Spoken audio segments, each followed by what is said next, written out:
Hello बच्चों, कैसे हैं आप। एक बार फिर से मैं डीके सर SBBPIC के यूट्यूब चैनल पे आप लोगों का मोस्ट वेलकम करता हूं। मैं क्या पढ़ा रहा था, पुष्पी पादपों में लैंगिक जनन।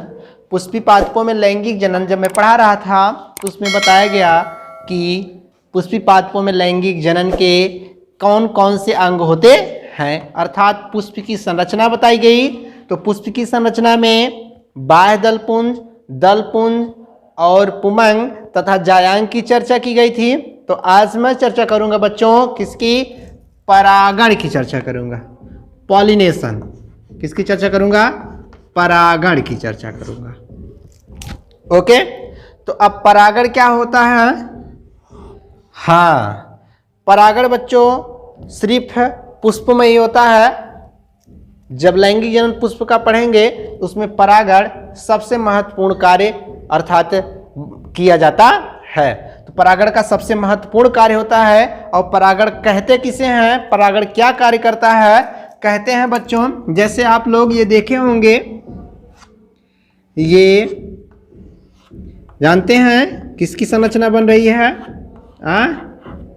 किसकी संरचना बन रही है, स्त्री केसर की ना।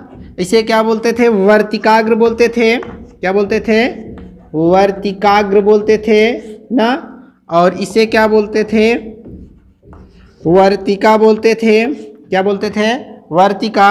और इसे क्या बोलते थे, अंडाशय बोलते थे। क्या बोलते थे, अंडाशय बोलते थे। ठीक, अब यहीं पे लगे होते थे बच्चों, क्या देखे होंगे स्ट्रक्चर में बताया गया था, यहाँ पे लगा होता था बच्चों क्या, पुमंग। क्या लगा था, पुमंग लगा था। और इसी में किसका निर्माण होता है, परागकण का। किसका निर्माण होता है, परागकण का निर्माण होता है। ठीक, अब यहीं से लेके यहाँ तक जो पहुँचता है परागकण, उसी को हम क्या कहते हैं, परागण कहते हैं। तो परागण कहते किसे बच्चों, ये परागण बनता है पराग कोश में। कहाँ बनता है, पराग कोश में बनता है। और जाता कहाँ है बच्चों, अंडाशय में जाता है। इसे बोलते हैं अंड कोशिका बोलते हैं। क्या बोलते हैं, अंड कोशिका बोलते हैं। ठीक, परिभाषा क्या है, पराग कोश से परागकण निकलकर, पराग कोश से परागकण निकलकर स्त्री केसर के, किसके बच्चों, स्त्री केसर के वर्तिकाग्र से होता हुआ अंडाशय तक पहुंचने की क्रिया को हम परागण कहते हैं। पराग कोश से परागकण निकलकर स्त्री केसर के वर्तिकाग्र से होता हुआ अंडाशय तक पहुंचने की क्रिया को परागण कहते हैं। तो परिभाषा यहां पे लिख दे रहा हूं, पराग कोश से, पराग कोश से परागकण, परागकण निकलकर, क्या कर बच्चों, निकलकर स्त्री केसर के, स्त्री केसर के, स्त्री केसर के वर्तिकाग्र से, कहाँ बच्चों, वर्तिकाग्र से, वर्तिकाग्र से होता हुआ, वर्तिकाग्र से होता हुआ अंडाशय तक, कहाँ तक बच्चों, अंडाशय तक, अंडाशय तक पहुंचने की क्रिया को,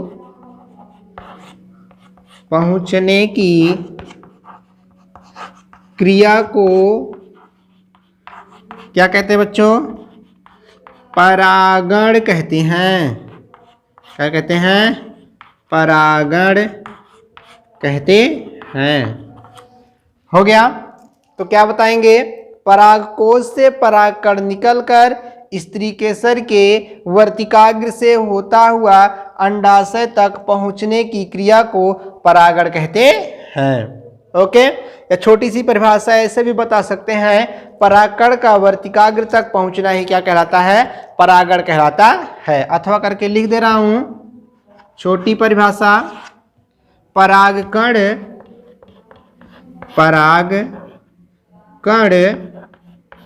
का वर्तिकाग्र तक पहुंचना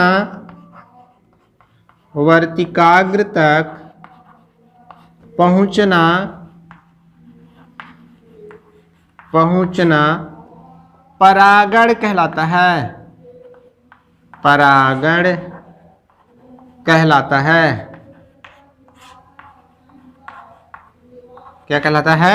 परागण कहलाता है। बड़ी परिभाषा बताना होगा। परागकोश से परागकण निकलकर स्त्री केसर के वर्तिकाग्र से होता हुआ अंडाशय तक पहुंचने की क्रिया को परागण कहते हैं, या कह सकते हैं बच्चों परागकण का वर्तिकाग्र तक पहुंचना परागण कहलाता है। क्लियर हो गया? फिगर से देख लेंगे। परागकोश से परागकण निकलकर वर्तिकाग्र से होता हुआ अंडाशय तक पहुंचने की क्रिया को हम परागण कहते हैं। क्लियर? अब बच्चों हम पढ़ेंगे परागण कितने प्रकार का होता है। परागण कितने प्रकार का होता है? तो पता होगा परागण कितने प्रकार का होता है। कितने प्रकार का होता है परागण? वैसे 2 प्रकार का होता है, लेकिन 3 प्रकार से भी कह सकते हैं। तो यहां लिख दे रहा हूं types of pollination. Types of pollination, परागण के प्रकार। परागण के क्या बच्चों? प्रकार। तो परागण के प्रकार, परागण लिख देंगे यहाँ पे कितने प्रकार का होता है। परागण 3 प्रकार का हो सकता है, या कहीं लिखा रहेगा 2 प्रकार का होता है। परागण 3 प्रकार का होता है। कितने प्रकार का? 3 प्रकार का होता है। हो गया? परागण कितने प्रकार का होता है? 3 प्रकार का परागण होता है। पहला आपका क्या है बच्चों? पहला है आपका क्या? स्वपरागण। क्या है? स्वपरागण। ठीक। और दूसरा आपका क्या है? परपरागण। क्या है? परपरागण। और तीसरा आपका क्या है? कृत्रिम परागण। कृत्रिम परागण। तो परागण 3 प्रकार के होते हैं, स्वपरागण, परपरागण और कृत्रिम परागण होते हैं। अब हम क्या करेंगे, एक एक परागण को हम पढ़ते चलेंगे। ठीक। तो सबसे पहले जानेंगे स्वपरागण किसे कहते हैं। क्या पढ़ेंगे बच्चों? स्वपरागण पढ़ेंगे। कौन सा परागण पढ़ेंगे? स्वपरागण। तो स्वपरागण का मतलब क्या होता है? स्व का मतलब स्वयं वाला। स्वपरागण। स्वपरागण।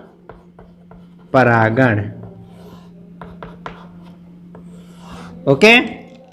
अब परागण हम जानते हैं ना, ये परागकोश से परागकण निकल के वर्तिकाग्र तक पहुंचता है, अर्थात वर्तिकाग्र से होते हुए कहां पहुंचता है? अंडाशय तक पहुंचता है। उसे हम क्या कहते हैं? परागण कहते हैं। अब यह कितने प्रकार से पहुंचता है, कैसे कैसे पहुंचता है, उसी के आधार पे 3 भागों में बांटा गया है। ओके। तो हम पहला परागण कौन सा पढ़ रहे हैं? स्वपरागण पढ़ रहे हैं। अब स्वपरागण किसे कहते हैं? जब परागकण अपने ही पुष्प के वर्तिकाग्र से होता हुआ अंडाशय तक पहुंचता है, या अपने ही पौधे के किसी पुष्प पे वर्तिकाग्र से होता हुआ अंडाशय तक पहुंचता है, तो उसे हम क्या कहते हैं? स्वपरागण कहते हैं। जैसे मान लीजिए कोई पौधा है ना, ये कोई पौधा मान लीजिए सरसों का हो गया, चाहे जिसका हो गया। ओके। ये हो गए, इसमें फूल लगा दीजिए। ऐसे लगे, फूल लगा दिए ना। अब यहां देखिए, जैसे इसमें बच्चों क्या होंगे, इसमें दिखा दे रहा हूं अलग से, ये परागकण हो गया आपका, क्या हो गया, परागकण हो गया। और यहां पे मैं दिखा दूंगा अंडाशय, दिखा दूंगा, क्या दिखा दूंगा, अंडाशय। अब देखिए, यदि परागकण अपने ही पौधे के, अपने ही पुष्प के अंडाशय तक पहुंचता है तो उसे हम क्या कहते हैं, स्वपरागण कहते हैं। ये जो आपका परागकण है, यह परागकण चाहे इसी पुष्प पे, चाहे इस पुष्प के वर्तिकाग्र पे, चाहे इस पुष्प के वर्तिकाग्र पे, चाहे इस पुष्प के वर्तिकाग्र पे, चाहे इस पुष्प के वर्तिकाग्र पर यदि पहुंचता है तो उसे हम क्या कहते हैं, स्वपरागण कहते हैं। क्लियर हो गया? तो यहां पे लिख देंगे, क्या लिख देंगे, जब परागकण, जब परागकण अपने ही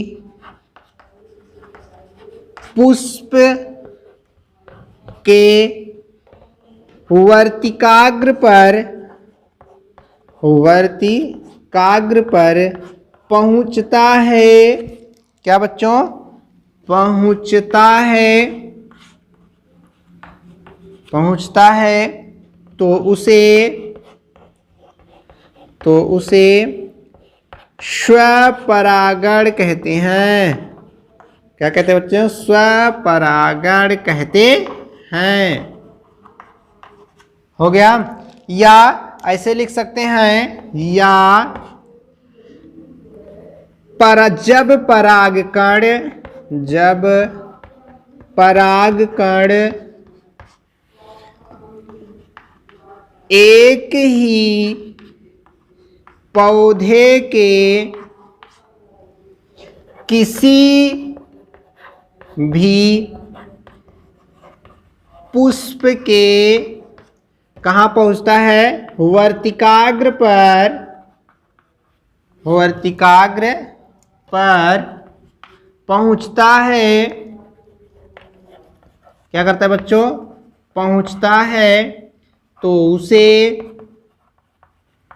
उसे स्वपरागण कहते हैं, स्वपरागण कहते हैं। तो यहां से फिर एक बार देख लीजिए, इसी पौधे का चाहे जो भी फूल होगा उसमें से जो परागकण होंगे वो परागकण यदि इसी पुष्प के किसी भी वर्तिकाग्र पे, अर्थात किसी भी वर्तिकाग्र से होता हुआ अंडाशय तक पहुंचते हैं तो उसे हम क्या कहते हैं, स्वपरागण कहते हैं। परिभाषा क्लियर हो गई? ओके, तो अब हम पढ़ते हैं क्या, पर परागण पढ़ते हैं। क्या पढ़ते हैं बच्चों, पर परागण पढ़ते हैं। पर परागण जानते हैं, पर मतलब दूसरे पर, कहाँ पर बच्चों, दूसरे पर। ऐसे देख लीजिए, पर परागण किसे कहते हैं, कौन सा परागण बच्चों, पर परागण। ओके, तो जो से मान लीजिए ये पौधा है आपका,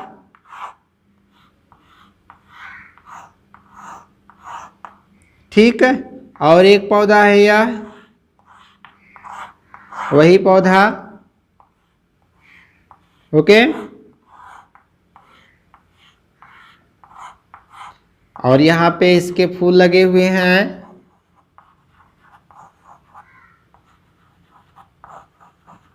लग गए फूल, एक ही जाति का, एक ही जाति का पौधा, एक ही जाति का पौधा।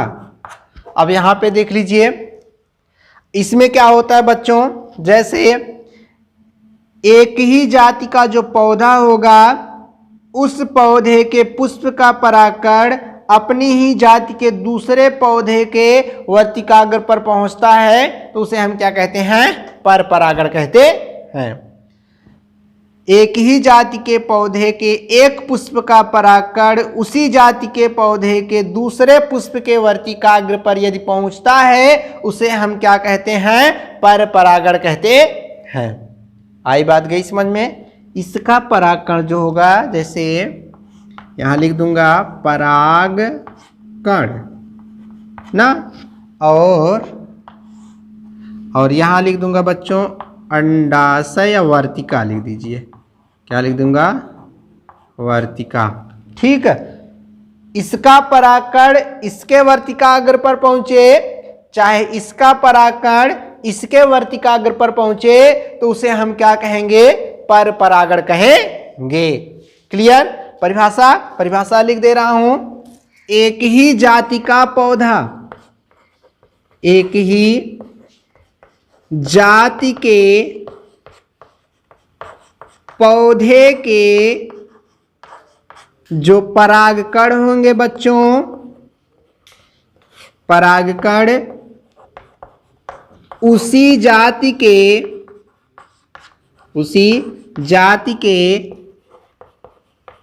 दूसरे पुष्प के कहाँ पहुंचता है? वर्तिकाग्र पर। कहाँ पहुंचता है? वर्तिकाग्र पर पहुंचता है तो उसे क्या कहते हैं? पर परागण कहते हैं। ओके, तो जो स्वपरागण होता था बच्चों, इसी जाति का जो पौधा होगा अपने ही पुष्प के वर्तिकाग्र पर पहुंचेगा, लेकिन जो पर परागण होता है उसमें उसी जाति के पौधे का जो परागकण होगा वह दूसरे पौधे के कहाँ पहुंचेगा? वर्तिकाग्र पे पहुंचेगा, तो उसे हम क्या कहेंगे? पर परागण कहेंगे। ओके, तो यह बच्चों यहां से इस पौधे पर पहुंचता है, उसमें 3 क्रियाएं होती हैं। कितनी क्रियाएं होती हैं? 3 क्रियाएं होती हैं। और कौन कौन सी क्रिया होती है बच्चों? वायु के द्वारा पहुंचता है। किसके द्वारा पहुंचता है? वायु के द्वारा पहुंचता है, और जल के द्वारा पहुंचता है, और किसके द्वारा पहुंचता है बच्चों? कीटों के द्वारा पहुंचता है। किसके द्वारा पहुंचता है? कीटों के द्वारा पहुंचता है। तो अगर कोई पूछेगा पर परागण किसके माध्यम से होता है, तो पर परागण बच्चों 3 माध्यम से होता है। कीटों के माध्यम से होता है तो उसे कीट परागण भी कहते हैं, वायु के माध्यम से होता है तो उसे वायु परागण भी कहते हैं, और जल के माध्यम से होता है तो उसे जल परागण भी कहते हैं। क्लियर? तो अब हम क्या करेंगे, आपको अगले वीडियो में बताएंगे कि ये जो पर परागण होता है वो जल के माध्यम से कैसे होता है, वायु के माध्यम से कैसे होता है, और कीटों के माध्यम से कैसे होता है। और इसके बाद जो आपका बच्चा कृत्रिम परागण, तो कृत्रिम शब्द कहाँ यूज किया जाता है बच्चों? जो कार्य मनुष्य के द्वारा किया जाता है वहीं पे कृत्रिम शब्द यूज किया जाता है। कहने का मतलब यदि मनुष्यों द्वारा परागण किया जाए, किसके द्वारा? मनुष्यों के द्वारा पौधों में परागण किया जाए, उसे हम क्या कहेंगे? कृत्रिम परागण कहेंगे। जैसे मेंडल ने किया था मटर के पौधे पर। बौने पौधे का परागकण क्या किया? निकाल के फेंक दिया, और जो लंबे पौधे का परागकण था उसको उठा के बौने पौधे के वर्तिकाग्र पर छोड़ दिया था। तो वो परागण न तो कीट के द्वारा हुआ, न वायु के द्वारा हुआ, न जल के द्वारा हुआ। किसके द्वारा हुआ? मनुष्य के द्वारा हुआ।